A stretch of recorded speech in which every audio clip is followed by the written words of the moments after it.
You are kneeling in the dark, and your hands are moving across a face carved in stone, and you cannot remember whose face it is. It might be yours. You have not seen your own face in longer than you have a word for. You have not seen anything, not the stone, not your hands, not the two great gems set where the eyes should be.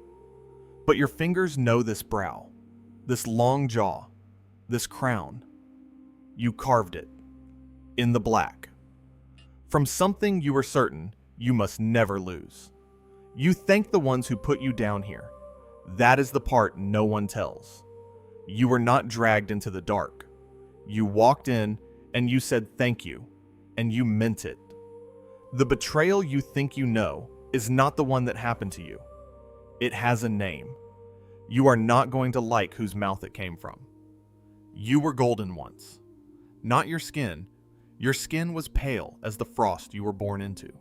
Your hair white as the wind that never left your mountains. You had a civilization up here, in the north of the world, back when the north of the world was yours.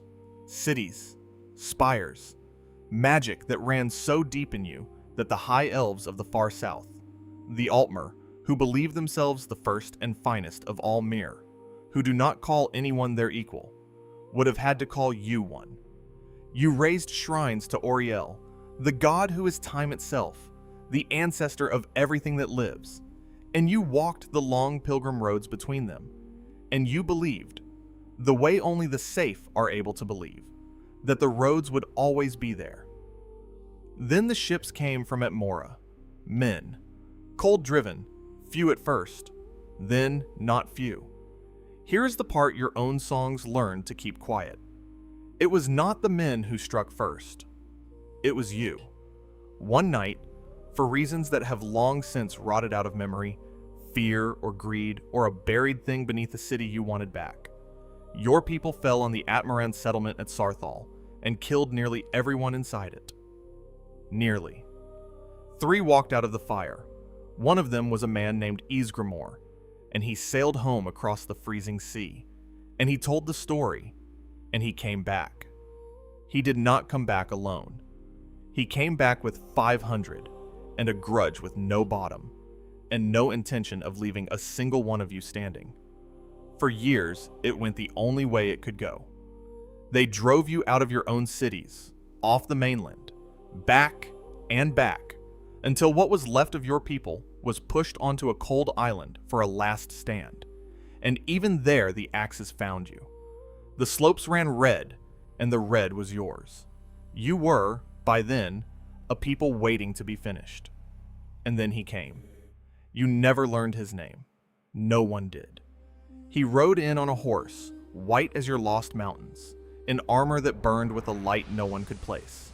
And when your ranks saw him, the cry that went up was not fear, and was not quite hope. It was the wild joy of the condemned who has just been told, impossibly, that he might live. Your snow prince. He turned the tide with a spear and the cold itself, calling the snow to churn at his bidding, and the greatest warriors of the men fell in front of him one after another. And for one impossible afternoon, you were winning. He was killed by a child, a girl, 12 years old. She watched him cut down her mother, and she took up her mother's fallen sword, and she threw it, and it found him, and he looked down at it buried in his chest with more surprise than pain. And then he fell. From the horse, from the battle, from the world. Your last hope, your golden rider, undone in a single heartbeat by a grieving child with a borrowed blade. The men were so shaken by it that they buried him with honor, alone, apart from the rest of you. They gave your prince a grave. They gave the rest of you nothing. So you ran, scattered into the snow, leaderless, huddling through the nights, praying to Auri-El to guide your feet somewhere, anywhere, that the axes could not reach. And in the black of one of those nights, someone remembered the old stories. The dwarves under the mountains, the Dwemer in their deep, bright halls. Honorable, the stories said, mighty. They might shelter you. They might even help you take your home back. You changed your course at first light. You went down hopeful. You went down grateful. And that word, grateful, is the one that damns you. You did not know it yet. The Dwemer met you at the gates of the underworld, and they said yes. Yes, we will shelter you. Yes, you may live here in our light, where the men cannot follow. There was a price, of course. There is always a price. You were too frightened and too thankful to hear how wrong it sat. You had to eat what they gave you. A fungus, pale and soft, that grew in the deep places. It was the only thing they would let you eat, and you ate it, because the alternative was the axes, and because you trusted them. It dimmed your eyes. Then your children were born, and their eyes were already dimming, and their children's after them. The thing in the fungus did not simply blind you. It bred true. For all the time that would ever come, every child of your people would open its eyes in the deep and find the dark already living inside them. That was when the doors closed. When you could no longer see the chains, the Dwemer stopped pretending you were guests. You were labor now. You were property. In the ruins, there are rooms. You cannot see them, but you have been inside them, built for nothing but keeping your kind in line. You went down to be saved, and you became a tool that breeds more tools. Blind from birth, worked until you broke. You know the word for what was done to you. Everyone does. You are one of the betrayed. You did not name yourselves that. The Dwemer did not name you that either. The name came from your own kin, because not all of you went down. A few, 100, perhaps fewer, were somewhere else when the offer went around, sheltering in a shrine to Auri-El so remote that the news reached them too late to change anything. They never ate the fungus. They never lost the light. They stayed Snow Elves, pale and clear-eyed and proud, while you became the crawling thing in the deep. And long after, when the last of them looked upon what your people had turned into, he would not call you brother. He would not even call you Snow Elf.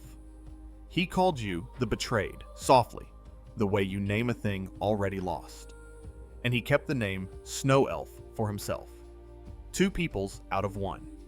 One kept the name. One kept the dark. You did not choose to be the one who went down, but you were, and it could not be undone. And somewhere far above you, a clear-eyed cousin was learning to say your new name. The way one says a prayer for the dead. You rose, in the end. It took generations, but the blind thing in the dark remembered, in some wordless place beneath thought, that it had once been something with a spine. You turned on the Dwemer.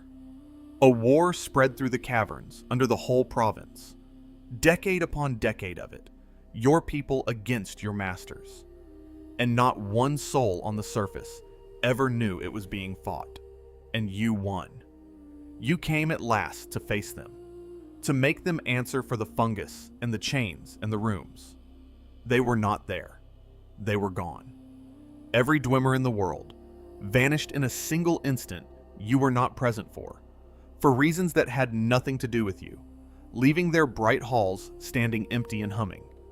You had spent everything you had learning to hate them, and they did not even stay to be defeated. You won your war against an empty room, and now you were free, and you had forgotten what for. You spread through the deep world. You forgot the roads. You forgot Auri-El.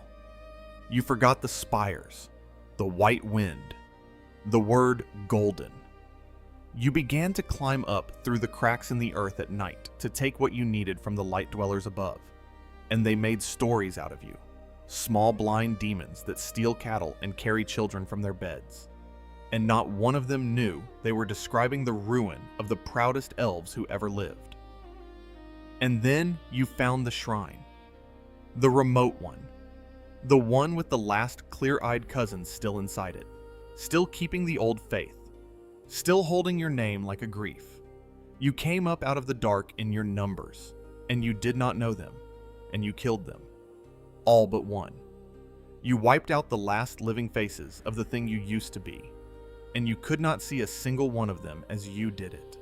Somewhere in the deep, in the ruins you took, your people raised a statue. Enormous. A snow elf in the old style. Proud, tall, clear-eyed, with 2 great gems set where the eyes belong. Your hands made it. Blind hands. You carved the face of your own lost people out of a memory you could no longer see, and you got the brow right, and the long jaw, and the crown, working in a dark that was total, so that some part of you would never quite lose the shape of what you had been. You could not look at it when it was finished. You have never looked at anything since. So you kneel in the dark, hands moving over a face carved in stone, and you cannot remember whose it is, because it is yours. It always was. You were not conquered. You were offered a door on the worst night of your life, and you walked through it, and you said thank you. Everyone has one door like that. The kindness that cost everything. The rescue you would give anything to refuse now.